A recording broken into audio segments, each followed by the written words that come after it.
Welcome to Sports Live presented by Cool. আপনাদের সঙ্গে আছি আমি সঞ্জনা আইভি। অনসাইডে শট খেলতে পছন্দ করেন জাকের আলী অনেক। এটা এক প্রকার ওপেন সিক্রেট, কিন্তু জাকের কি আসলেই অনসাইড নির্ভর? পরিসংখ্যান বলছে আন্তর্জাতিক টি-20তে 70% রান জাকের করেছেন অনসাইডে। তবে এই দুর্বলতা কাটাতে অর্থাৎ অফসাইডে শট খেলতে পারদর্শী হতে তামিম ইকবালের শরণাপন্ন হয়েছেন জাকের।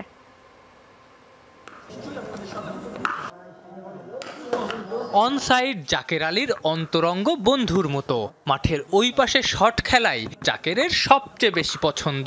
ক্রিকেট পাড়ায় এই কথা অনেকটাই ওপেন সিক্রেট। প্রশ্ন ওঠে, আসলেই কি জাকের পুরোপুরি অনসাইড নির্ভর?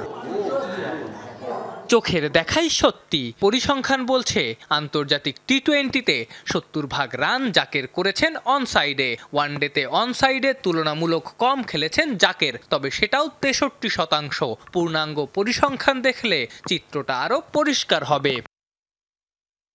আন্তর্জাতিক টি-20তে অফসাইডে 216 রান করতে 288 বল খেলেছেন জাকের। স্ট্রাইক রেট মোটে 75।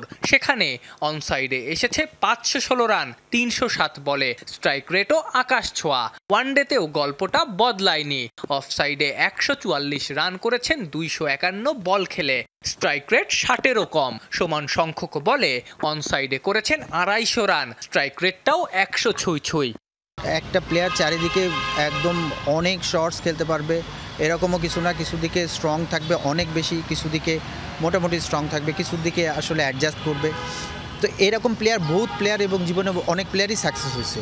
সব প্লেয়ার এক্সট্রা কাভার দিয়ে 6 মারতেছে, আবার মনে করেন যে ডিপ ফাইন লেগ দিয়ে 6 মারতেছে, ডিপ স্কোয়ার লেগ দিয়ে 6 মারতেছে, পয়েন্ট দিয়ে 6 মারতেছে। এইরকম প্লেয়ার খুব আসলে রেয়ার। জানা গেছে এই দুর্বলতা কাটাতে অর্থাৎ অফসাইডে শট খেলতে পারদর্শী হতে তামিম ইকবালের শরণাপন্ন হয়েছেন জাকের। যে কোচের অধীনে কাজ করে শান্ত হৃদয় সাইফদের কামব্যাক, সেই সোহেল ইসলামের সঙ্গেও কাজ করছেন এই ডানহাতি। তামিমের সাথে ওর একটা কনভারসেশন ছিল, বিভিন্ন জিনিস নিয়ে কথা বলছিল, কেমন মাইন্ডসেট হবে বা টেকনিক্যালি কোথায় অ্যাডজাস্ট করা যায়। কিছু জায়গা আসলে তামিমও রেকটিফাই করলো, আমার সাথেও কথা হয়েছিল, তো ওই জায়গাগুলোতে। শেষ 10 ইনিংসে মাত্র 141 রান করেছেন জাকের। তবুও এই ডানহাতিকে রাখা হয়েছে আয়ারল্যান্ডের বিপক্ষে 20 ওভারের সিরিজে। আফনান পিয়াল, যমুনা স্পোর্টস, ঢাকা। এই পর্যায়ে স্পোর্টস লাইভের সেটে আমরা আমন্ত্রণ জানাতে চাই আমাদের সহকর্মী সৈয়দ আবিদ হোসাইন সামিকে। সামি, আবারও তোমাকে ওয়েলকাম জানাতে চাই স্পোর্টস লাইভে। Thank you so much, it's an honour. Zaker আলীকে নিয়ে একটা রিপোর্ট দেখছিলাম সম্প্রতি। জাকের আলীর অফ ফর্ম নিয়ে অনেক ধরনের সমালোচনা হচ্ছিল, সেটা নেটিজেনরা বলো বা ক্রিকেট পাড়ায় বলো, নানা ধরনের হচ্ছিল। এই সময়ের মধ্যে আবার আয়ারল্যান্ডের বিপক্ষে টি-20 সিরিজে তাকে আবার দলে নেওয়া হলো। এই বিষয়টা আসলে কতটুকু যুক্তিযুক্ত মনে হয়েছে তোমার কাছে? এই কালচারটা আমার কাছে ভালো লেগেছে এই কারণে, কারণ অতীতে দেখা যেত যে ন্যাশনাল টিমে যখন একটা প্লেয়ার আউট অফ ফর্মে যাচ্ছে, সেই প্লেয়ারটার টেকনিক্যালি প্রবলেমটা কোথায় আছে সেগুলোকে সংশোধন না করেই তাকে বাদ দিয়ে দেওয়া হতো। বাদ দেওয়াটা সবচেয়ে সহজ একটা কাজ, মানে চাইলে তো আমি বাদ দিয়ে দিলাম। কিন্তু এবার আমরা যে বিষয়টা দেখেছি যে যখন টেস্ট চলছে, মোহাম্মদ আশরাফুল আলাদা করে জাকেরকে নিয়ে কাজ করছেন, তার মানে তার ভুল আছে, তার টেকনিক্যালি বেশ কিছু জায়গায় প্রবলেম আছে, সেটাকে স্বীকার করেই সেটাকে ধরে নিয়েই তার টেকনিকটাকে শোধরানোর চেষ্টা করা হচ্ছে। So this is a very positive thing, কারণ ন্যাশনাল টিমে একটা প্লেয়ার যখন আসে, দীর্ঘ ঘরোয়া ক্রিকেটে পারফর্ম করে তারপর আসে, এরপর যখন সে খারাপ খেলে, আমাদের অতীতে কালচারটা, ক্রিকেট কালচারটা এরকম যে একটা সিরিজ 2টা সিরিজ খারাপ করলেই তাকে দল থেকে ছুড়ে ফেলে দেওয়া হয়। আমি সাব্বির রহমান বলি, নাসির হোসেন বলি, মোসাদ্দেক সৈকত বলি, সৌম্য সরকার বলি, সবার সাথে এমনটা ঘটেছে। সো আলটিমেটলি এই টিম ম্যানেজমেন্টের এই বিষয়টা ভালো লেগেছে যে তার টেকনিকটা শুধরে তাকে আরেকটা সুযোগ দেওয়া হচ্ছে যে তোমাকে নিয়ে যে আমরা ন্যাশনাল টিমের টিম ম্যানেজমেন্ট কাজ করলাম, কোচিং প্যানেল কাজ করলাম, আমরা তোমাকে আরেকটা সেকেন্ড চান্স দিচ্ছি, যেহেতু তুমি আউট অফ ফর্মে ছিলা, টু প্রুভ ইউর সেলফ। এবং same thing goes with Nurul Hasan Sohan. আমার কাছে মনে হয়েছে আউট অফ দ্য ফর্ম যে সমস্ত প্লেয়াররা ছিলেন তাদেরকে টেকনিক ঠিক করে এই সিরিজে আয়ারল্যান্ডের মতো প্রতিপক্ষের সঙ্গে সুযোগ দেওয়াটা ঠিক আছে, কিন্তু যে সমস্ত প্লেয়াররা ফর্মে ছিলেন তাদের আয়ারল্যান্ড সিরিজ খেলার দরকারটা কি সেটা আমি আসলে বুঝি না। কারণটা হচ্ছে, আমি বলি, মুস্তাফিজুর রহমানের আয়ারল্যান্ড সিরিজ খেলার দরকারটা কি? তানজিম সাকিবের আয়ারল্যান্ড সিরিজ খেলার দরকারটা কি? রিশাদের আয়ারল্যান্ড সিরিজ খেলার দরকারটা কি? এর চাইতে মুস্তাফিজ রেস্ট নিতে পারতেন, রিশাদ এনসিএলে কয়েকটা ম্যাচ খেলতে পারতেন বেশি, তাহলে রিশাদের লেগ স্পিন, গুগলি, এই এক্সপেরিমেন্টগুলো আরও শার্প হতো, দীর্ঘ সময় পেতেন। এই জায়গাটা আমরা রিপন মণ্ডল কিংবা রাকিবুল হাসানকে ট্রাই করাতে পারতাম। এখন রিপন আর রাকিবুলকে যদি আমি আয়ারল্যান্ডের সঙ্গেই না খেলাই, আমি কার সঙ্গে খেলাবো? অস্ট্রেলিয়ার সঙ্গে খেলাবো, ডেবু করাবো? ব্যাপারটা তো সেরকম না। সো ফ্যাক্টর জায়গাটা আমার কাছে মনে হয়েছে একদিক দিয়ে ঠিক আছে, সেটা হচ্ছে যে আউট অফ ফর্মে থাকা প্লেয়ার যারা, তাদেরকে রেখেছে টেকনিক শার্প করে ফিরিয়ে নিয়ে আসা, যে তারা একটা সেকেন্ড চান্স পাও। দ্বিতীয়ত ফর্মে থাকা প্লেয়ার যারা অলরেডি এস্টাবলিশড, তাদের এই জায়গাটা থাকার আমি আসলে কোনো আয়ারল্যান্ডের সঙ্গে সিরিজ খেলার আমি কোনো মানে বুঝি না। তানজিদ তামিম আছেন, তানজিদ তামিম তো টি-20তে আমার এস্টাবলিশড প্লেয়ার, এর চাইতে তিনি এনসিএল খেলুক, টেকনিক্যালি আর একটু শার্প হোক। এই সুযোগটায় আমরা সৌম্য সরকারকে আর একটু বাজিয়ে দেখতে পারতাম টি-20 সিরিজে, যে আমার যদি আল্লাহ না করুক অল্টারনেট অপশন প্রয়োজন পড়ে বড় মঞ্চে গিয়ে, কারা রেডি থাকবে। সো আমার কাছে মনে হয় যে এই জায়গাটায় প্ল্যানের খানিকটা ঘাটতি ছিল। একদমই তাই। চিফ সিলেক্টর জাকের আলী অনেককে নিয়ে কথা বলেছেন। তার অফ ফর্মের কারণ হিসেবে তিনি বলেছেন 4 বা 5 নম্বরে ব্যাটিং করতে অস্বস্তি অথবা অসুবিধা ভোগ করছিলেন আসলে জাকের আলী অনেক। সেক্ষেত্রে জাকের আলী যদি 6 বা 7 নম্বর পজিশনে খেলতে নামেন, তাহলে 4 বা 5 নম্বরে যে একটা ঘাটতি ছিল এই পজিশনটাতে, সেই ঘাটতি তাহলে কিভাবে পূরণ হবে? That's a very good question Sanjana. কারণটা হচ্ছে যে জাকের আলী অনেক কিংবা নুরুল হাসান সোহানরা কিন্তু বিপিএলে 4-5-এ ব্যাটিং করেননি, তারা বিপিএলে ব্যাটিং করে প্রতিষ্ঠিত হয়েছেন 6-7-এ। সো তাদেরকে যখন আসলে 4-এ ব্যাটিং করতে হচ্ছে, 5-এ ব্যাটিং করতে হচ্ছে, এটা আনইউজুয়াল তাদের জন্য। এখন ওই যুক্তিতে মাহিদুল ইসলাম অঙ্কনকে রাখা হয়েছে যে অঙ্কন 4-এ ব্যাটিং করবেন। অঙ্কনও কিন্তু বিপিএলে 4-এ ব্যাটিং করেননি, অঙ্কন ব্যাটিং করেছেন বিপিএলে 6-7-এ। সো যেই প্রবলেমটা জাকের বা সোহানের ক্ষেত্রে হয়েছে, ওই প্রবলেমটা যে অঙ্কনের ক্ষেত্রে হবে না, স্ট্যাটিস্টিক্যালি কিন্তু সেটা জাস্টিফাই করার কোনো সুযোগ নেই। উল্টো আমি বলবো, গত বিপিএলে 4 নম্বর পজিশনে 3-4 এই পজিশনটাতে লোকাল ব্যাটসম্যানদের মধ্যে 3 জন ব্যাটসম্যান ভালো খেলেছেন। একজন সাব্বির রহমান, অনেকে সোশ্যাল মিডিয়ায় সাব্বিরকে নিয়ে বুঝে না বুঝে কথা বলেন, কিন্তু আমি পরিসংখ্যান দিয়ে কথা বলছি যে সাব্বির রহমান গত বিপিএলে 3-4 নম্বর পজিশনে লোকাল ব্যাটসম্যানদের মধ্যে সবচেয়ে বেশি স্ট্রাইক রেটের অধিকারী এবং রানও তিনি করেছেন সবচেয়ে বেশি। এরপর আছেন সাইফ হাসান, তারপর ইয়াসির আলী রাব্বি। এখন সাইফকে কিন্তু 4-এর জন্যই হয়তো বা টিমে নেওয়া হয়েছিল, বাট সাইফ ওপেনিংয়ে ভালো করে ফেলেছেন। সাইফ ওপেনিংয়ে ভালো করে 4 নম্বর পজিশনের ভ্যাকুয়ামটা কিন্তু এখনও আছে। সো আমি যদি প্রসেস মেনটেন করার কথা চিন্তা করি, তাহলে গেল বিপিএলের পরেই ক্রিকেট বোর্ডের সিস্টেমে, গেল বিপিএলের পরেই ফর দিস পার্টিকুলার পজিশন 4 বা 5 সাব্বির বা ইয়াসির তাদের থাকা উচিত ছিল। হ্যাঁ, ইয়াসির নিজেকে প্রুভ করতে পারেন নাই এই টিমের সিরিজে, বাট আমি যদি প্রসেস মেনটেন করার কথা বলি, এই জায়গাটা অঙ্কন আসেন না, এই জায়গাটা হয়তো বা সাব্বির বা ইয়াসিরের মধ্যে কেউ আসেন যদি প্রসেস মেনটেন করার কথা বলি। বাট তারপরও সিলেক্টররা অঙ্কনকে চিন্তা করছে, কিন্তু আমি জানি না অঙ্কন কিন্তু 4 নম্বরে প্রুভেন না ফর টি-20 ক্রিকেট। এই ব্যাপারটাও কিন্তু মাথায় রাখাটা গুরুত্বপূর্ণ। একদমই তাই। তোমার সাথে আরও অনেক আলোচনা রয়েছে, তুমি একটু ওয়েট করো, ছোট্ট একটা রিপোর্টের পর তোমার কাছে আবার ফিরছি। শিওর। আয়ারল্যান্ডের বিপক্ষে অভিষেক সিরিজে 12 উইকেট নিয়েছেন স্পিনার হাসান মুরাদ। প্রথম অ্যাসাইনমেন্টে 2 দফা 5 উইকেট নেবার সুযোগ মিস হয়েছে, কিন্তু তাতে কোনো আক্ষেপ নেই মুরাদের। দলের জয়ে অবদান রাখতে পেরে খুশি এই তরুণ। আসছে বিপিএলে সেরাটা দিয়ে সাদা বলের ক্রিকেটেও নিজেকে প্রতিষ্ঠিত করতে চান এই বাঁহাতি। বাংলাদেশ আয়ারল্যান্ড সিরিজ শেষ হয়েছে, আমরা সাথে পেয়েছি স্পিনার হাসান মুরাদকে। এই সিরিজে তার অভিষেক হয়েছে, 2 টেস্টে 12 উইকেট নিয়েছেন। চলুন মুরাদের কাছে জানার চেষ্টা করি এই সিরিজে খেলার অভিজ্ঞতা কেমন হলো। মুরাদ, শুরুতেই অভিনন্দন, যমুনা টেলিভিশনের পক্ষ থেকে ডেবিউ সিরিজ হিসেবে খুবই ভালো পারফরমেন্স করেছেন। আপনার পার্সোনাল এক্সপেরিয়েন্সটা কেমন ছিল? আপনি নিজে কতটুকু স্যাটিসফাই আপনার পারফরমেন্স? হ্যাঁ, ধন্যবাদ আপনাকে। তো পার্সোনাল এক্সপিরিয়েন্স বলতে গেলে আমার কাছে মনে হয় যে আমি লাস্ট 2 বছর ধরে টিমের সাথে ছিলাম, অনেক দিন ধরে টিমের সাথে ছিলাম। অল্প অল্প করে অভিজ্ঞতাটা হয়েছে টিমের সাথে থাকার, কাছ থেকে দেখার টিমকে, টিমের অনেক সিরিজ জয়, অনেক সিরিজ ড্র, তারপরে হোমে অ্যাওয়েতে, তো অনেকগুলো সিরিজ একসাথে ছিলাম। তো ওই এক্সপিরিয়েন্সটা খুব ভালো আমার কাছে মনে হয়, যে অভিজ্ঞতাটা আমার কাছে ছিল। তো ওটার কারণে যখন দেশে ডেবু হলো আয়ারল্যান্ডের সাথে, তো সব কিছু মিলাই হচ্ছে আপনার ভালো একটা অভিজ্ঞতা হয়েছে আর কি। আপনি 2 ইনিংসে 4 উইকেট করে পেয়েছেন, 5 উইকেট না পাওয়ার আক্ষেপ আছে কিনা? 5 উইকেটের সংখ্যাটা আমার কাছে মনে হয় একটা সংখ্যা, এটা একটা অ্যাচিভমেন্ট। এর চেয়ে আমার মনে হয় যে 5 উইকেট হয়ে যদি ম্যাচ আমরা যদি না জিততাম তাহলে তো খারাপ লাগতো বেশি। বাট আমার কাছে মনে হয় যে সবচেয়ে ভালো যেই জিনিসটা, যে আমরা সিরিজ জিতেছি, 2টা ম্যাচে জিতেছি ভালোভাবে। এমন একটা সিরিজে আপনার অভিষেক হলো যেখানে অনেক কীর্তি হয়েছে। মুশফিকুর রহিম 17তম টেস্টে সেঞ্চুরি করেছেন, তাইজুল ইসলাম বাংলাদেশের হাইয়েস্ট উইকেট টেকার হয়েছেন। নিশ্চয়ই একটা আপনার পারফরমেন্স বাদেও অনেক কিছু মেমোরাইজ করার মতো একটা সিরিজ খেলা। তাইজুল ভাইয়ের সাথে অনেক বেশি ক্লোজ।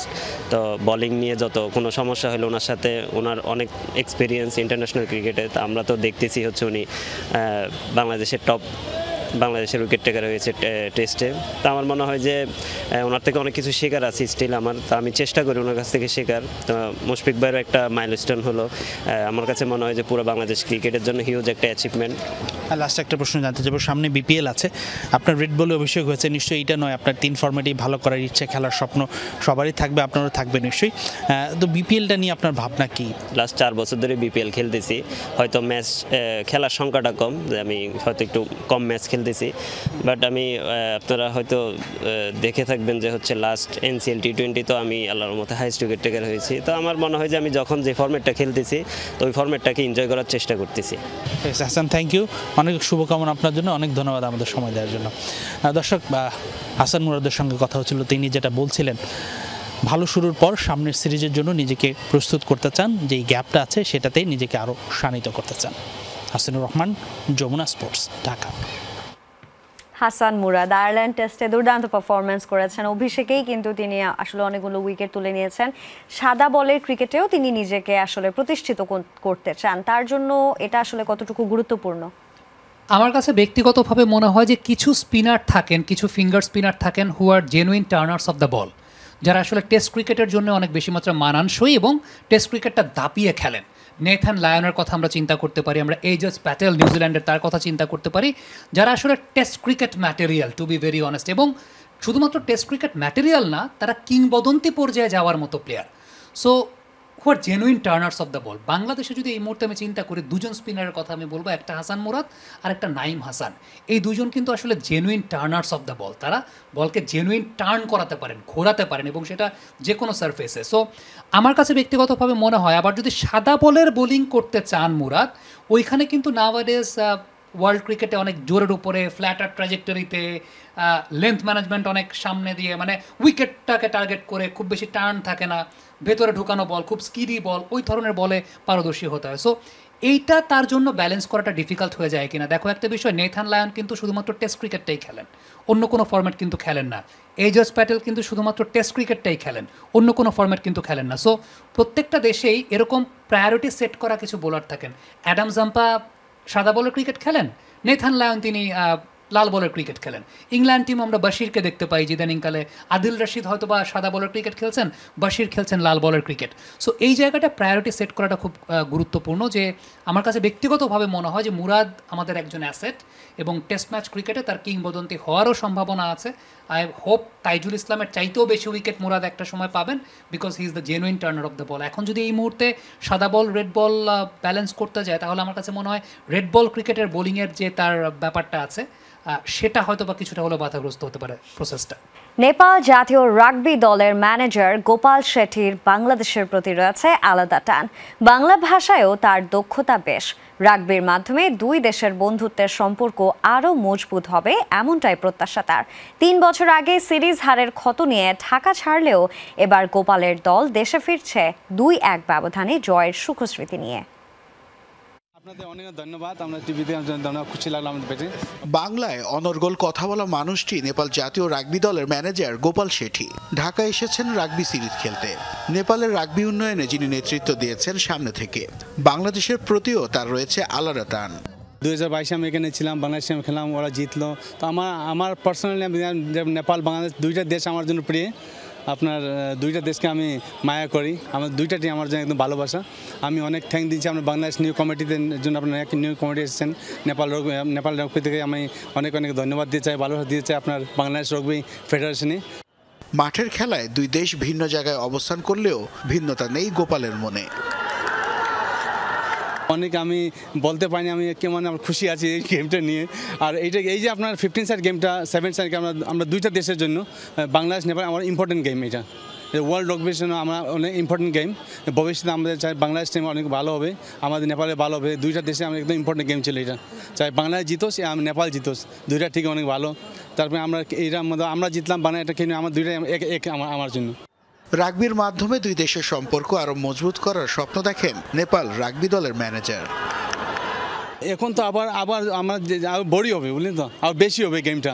নেপাল বাংলাদেশ আমার মিত্রতা যে আছে নেপাল অনেক বলে থাকেন বলে আপনার এর আগেরও যে আমরা কমিটির লোকরা ছিলেন অনেক ভালো সাথে ওদের সঙ্গে আমরা গেম আগে খেলেছি আবার এই বাংলাদেশ টিমটা নেপাল আসার কথা ছিল বুঝলেন তো আমার নেপালের পলিটিক্যাল প্রবলেম আসে নাই তারপরে আমি এখানে এসলাম হ্যাঁ তার জন্য আমি খুশি আছি বাংলাদেশ সফরে দুটি 7 সাইড ম্যাচে নেপাল জিতলেও হেরে যায় 15 সাইডে 3 বছর পর ঢাকায় এসে 2-1 ব্যবধানে সিরিজ জয়ে সুখস্মৃতি নিয়ে বাড়ি ফিরছে গোপাল শেঠির দল। নাসিফ শুভ, যমুনা স্পোর্টস, ঢাকা। কুমিল্লায় লিগের তৃতীয় রাউন্ডের খেলায় চির প্রতিদ্বন্দ্বী মোহামেডান আবাহনীর লড়াইয়ে শেষ হাসি হেসেছে মোহামেডান স্পোর্টিং ক্লাব। মর্যাদার লড়াইয়ের এই ম্যাচে আবাহনীকে 3-2 গোলে হারিয়েছে সাদা কালোরা। আন্তর্জাতিক বিরতি কাটিয়ে 1 মাসের বেশি সময় পর আজ মাঠে ফিরছে বাংলাদেশ ফুটবল লিগ। 23 বছর পর আবাহনীর বিপক্ষে লিগে বর্তমান চ্যাম্পিয়ন তকমা নিয়ে মাঠে নামছে মোহামেডান। চ্যাম্পিয়নদের সময়টা অবশ্য ভালো না গেলেও ম্যাচে প্রথম এগিয়ে যায় মোহামেডান। ম্যাচের 20 মিনিটে প্রতিপক্ষের জাল কাপান রহিমউদ্দিন। 31 মিনিটে দলকে 2-0 লিড এনে দেন ঘানার ফুটবলার এনামুয়েল। বিরতির পর মোহামেডানের বিপক্ষে সমতা আনার সর্বাত্মক চেষ্টা করলেও উল্টো 58 মিনিটে গোল খেয়ে বসে আকাশী নীলরা। স্কোর শিটে নাম লেখান বুয়েটেং। তবে 72 মিনিটে আবাহনীর হয়ে 1 গোল শোধ দেন পাপন সিং। এর 6 মিনিট পরই আরও একটি গোল করে ম্যাচে ফেরার আভাস দেন শেখ মোরসালিন। বাকি সময় আর চেষ্টা করেও জালের দেখা না পেলে 3-2 গোলের হার নিয়ে মাঠ ছেড়েছে আবাহনী। এবারে ভারত সাউথ আফ্রিকার দ্বিতীয় টেস্টের খবর। গুয়াহাটিতে 314 রানের লিড নিয়েছে সাউথ আফ্রিকা। প্রথম ইনিংসে দক্ষিণ আফ্রিকার করা 489 রানের জবাবে স্বাগতিকরা অল আউট হয় 201 রানে। ভারতকে ফলো অন না করিয়ে আবারও ব্যাটিংয়ে নামে সফররতরা। তৃতীয় দিন শেষে বিনা উইকেটে তারা তুলেছে 26 রান। আগের দিনের বিনা উইকেটে 9 রান নিয়ে দ্বিতীয় দিনে ব্যাটিংয়ে নেমে উদ্বোধনী জুটিতে আসে 65 রান। 22 রানের লোকেশ রাহুল ফিল্ডে দ্বিতীয় উইকেট আসে 30 রান। এরপরেই ছন্দপতন। 27 রানের ব্যবধানে 6 উইকেট হারিয়ে মুখ থুবড়ে পড়ে স্বাগতিকদের ব্যাটিং ইউনিট। এরপর কুলদীপ যাদবকে নিয়ে ওয়াশিংটন সুন্দর 72 রানের জুটি গড়লেও তাতেও খুব বেশি লাভ হয়নি। সাউথ আফ্রিকার চেয়ে 288 রানে পিছিয়ে থেকে নিজেদের প্রথম ইনিংস শেষ করেছে ভারত। সর্বোচ্চ 58 রান করেছেন জয়সওয়াল, 48 এসেছে সুন্দরের ব্যাট থেকে। মার্কো ইয়ানসেন নিয়েছেন 6 উইকেট, সাইমন হারমানের শিকার 3টা। জবাবে অপরাজিত থেকে দিন শেষ করেন রায়ান রিকলটন ও এইডেন মার্করাম। আবারও বাইসাইকেল গোলে আলোচনায় ক্রিস্টিয়ানো রোনাল্ডো। সৌদি প্রো লিগে আল খালিজের বিপক্ষে 4-1 গোলে জয় পায় আল নাসর, যেখানে ম্যাচের শেষ মুহূর্তে অসাধারণ এক বাইসাইকেল গোল করেন CR7। গোলের ভিডিও সামাজিক মাধ্যমে পোস্ট দিয়ে ভক্তদের কাছে ক্যাপশনও চেয়েছেন এই পর্তুগিজ তারকা। ডান দিক থেকে নওয়াজ বুসাইলের ক্রস, শরীরটা হাওয়ায় ভাসিয়ে দর্শনীয় এক বাইসাইকেল কিকে রোনালদোর গোল। গোটা স্টেডিয়াম উল্লাসে মাতিয়ে সিইউ উদযাপনে CR7। আল নাসরের ঘরের মাঠে ম্যাচের 96 মিনিট। প্রায় 25,000 দর্শক তখন অপেক্ষায় শেষ বাঁশি বাজার। জয় থেকে যখন হাত ছোঁয়া দূরত্বে আল নাসর, ঠিক তখনই রোনালদোর ম্যাজিক্যাল মোমেন্ট। চোখ ধাঁধানো গোলে স্টেডিয়াম জুড়ে আল নাসর সমর্থকদের গর্জন। আলো জ্বলজ্বলে আল আউয়াল পার্কে সব আলোটা কেড়ে নিলেন CR7। রোনালদোর গোলের মধ্য দিয়ে সৌদি প্রো লিগে আল খালিজের বিপক্ষে 4-1-এর বড় জয় নিয়ে মাঠ ছেড়েছে আল নাসর। যদিও সেই জয় ছাপিয়ে ফুটবল বিশ্বে এখন আলোচনায় রোনালদোর বাইসাইকেল কিক। ম্যাচ শেষে এই গোলের ভিডিও নিজেই সামাজিক মাধ্যমে পোস্ট করেছেন রোনালদো। সমর্থকদের উদ্দেশ্যে বলেছেন, সেরা ক্যাপশনদাতাই জয়ী হবে। প্রিয় তারকার ডাকে সাড়া দিয়ে অনেকেই কমেন্ট বক্সে নিজেদের মতো করে ক্যাপশন দেন। এর আগে 2018 সালে চ্যাম্পিয়ন্স লিগের সেমিফাইনালে ইউভেন্টাসের বিপক্ষে রিয়াল মাদ্রিদের জার্সিতে রোনালদোর সেই অতিমানবীয় গোল এখনও চোখে লেগে আছে ফুটবল সমর্থকদের। যদিও এমন মুহূর্ত আরও কয়েকবার এসেছে তার ক্যারিয়ারে। এবার আরেকটি অবিশ্বাস্য গোলে ফের শিরোনাম হলেন CR7। বয়স শুধুমাত্র একটা সংখ্যা মাত্র। কথাটা যতটা না সাধারণ, ততটাই যেন অসাধারণ গোল দেখালেন এই পর্তুগিজ সুপারস্টার। 40 পেরোনো বয়সে দেখিয়েছেন বুড়ো হারের ভেলকি। বর্ণাঢ্য ক্যারিয়ারে 954 গোল নিজের নামে করা রোনালদো বলেই হয়তো সম্ভব এমন বাইসাইকেল জাদু। হাসান আল মারুফ, যমুনা স্পোর্টস। আর এই ছিল আজকে স্পোর্টস লাইভে। এতক্ষণ সঙ্গে থাকার জন্য সবাইকে ধন্যবাদ। আল্লাহ হাফেজ।